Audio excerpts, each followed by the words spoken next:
और इसी बीच आपको बता दें कि महाराष्ट्र में सीएम के नाम पर सस्पेंस लगातार जारी है। महाराष्ट्र में सीएम के नाम पर अब भी मोहर नहीं लग पाई है। बीजेपी के संपर्क में शरद पवार गुट के कई विधायक हैं। सूत्रों के हवाले से अहम खबर आ रही है इस वक्त की। महाराष्ट्र की बड़ी खबर आपको बता रहे हैं। सुबह का वक्त है, महाराष्ट्र की सियासत में उछाल आने वाला है, क्योंकि महाराष्ट्र में सीएम कौन होगा ये अब तक तय नहीं हो पाया है। सस्पेंस लगातार जारी है। कौन होगा मुख्यमंत्री, इसको लेकर कई अटकलें सामने आ रही है। कई मराठा समुदाय के लोगों का नाम भी इस रेस में सामने आया है।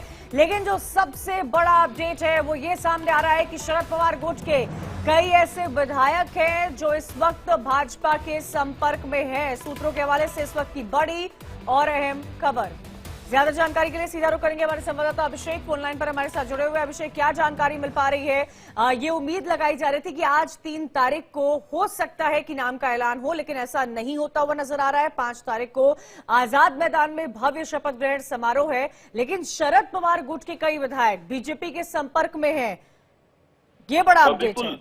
बिल्कुल बीजेपी के संपर्क में है और कुछ बीजेपी के जो बीजेपी के साथ यानी सागर बंगलो पे यानी जो देवेंद्र फडणवीस का बंगला है उस बंगले पे कुछ एनसीपी या शरद पवार के जो विधायक थे कुछ मिलने के लिए पहुंचे, वो देखा गया। तो यह बात साफ समझ में आ रही है कि किस तरह कुछ में कुछ बड़ा खिचड़ी पकड़ी है और बड़े लेवल पे कुछ काम हो रहा है। और यही वजह है कि शरद पवार के कुछ जो एमएलए हैं वह बीजेपी के संपर्क में आ चुके हैं। हालांकि संख्या इनकी बताई गई है 3 से 4 संख्या बताई गई, 3 से 4 के आसपास एनसीपी जो शरद पवार की एनसीपी है उसके एमएलए बीजेपी के संपर्क में है। लेकिन सवाल ये उठता है कि आपको पता है कि 10 एनसीपी के एमएलए यानी शरद पवार गुट के 10 एनसीपी के एमएलए हैं और बीजेपी की संख्या वो यानी 132 से बीजेपी खुद अपने अकेले दम पर है। 5 इंडिपेंडेंट विधायकों ने सपोर्ट किया हुआ, तो उनकी मिलाकर संख्या 137 हो चुकी है।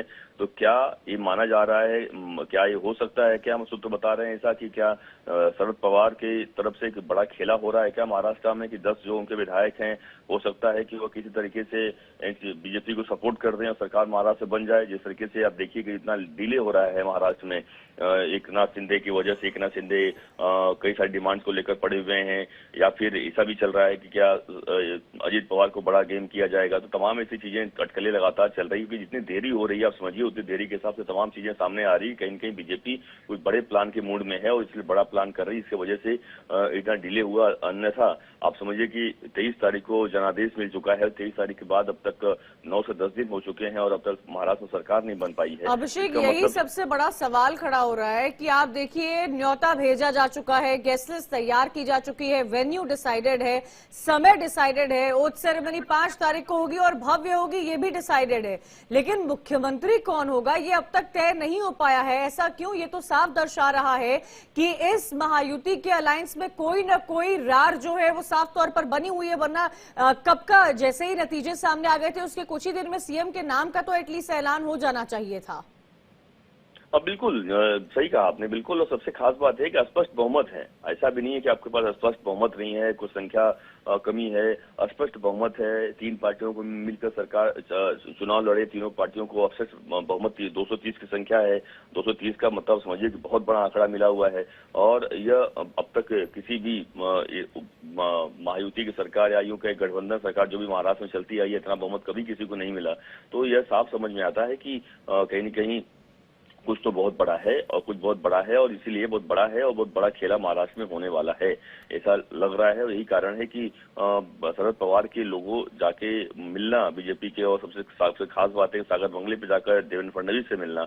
और यह साफ समझ में आ रहा है कि कुछ न कुछ बड़ा चल रहा है। और बड़ा क्या चल रहा है यह अब तक समझने वाले सब समझ सकते हैं, लेकिन कहीं न कहीं कुछ तो बड़ा हो रहा है। ठीक है अभिषेक, बिल्कुल। और इसी को जुड़ी एक और बड़ी खबर आ रही है, बने रहिएगा आप, आगे भी आपसे इनपुट लेते रहेंगे। खबर ये सामने आ रही है कि कल सुबह 10 बजे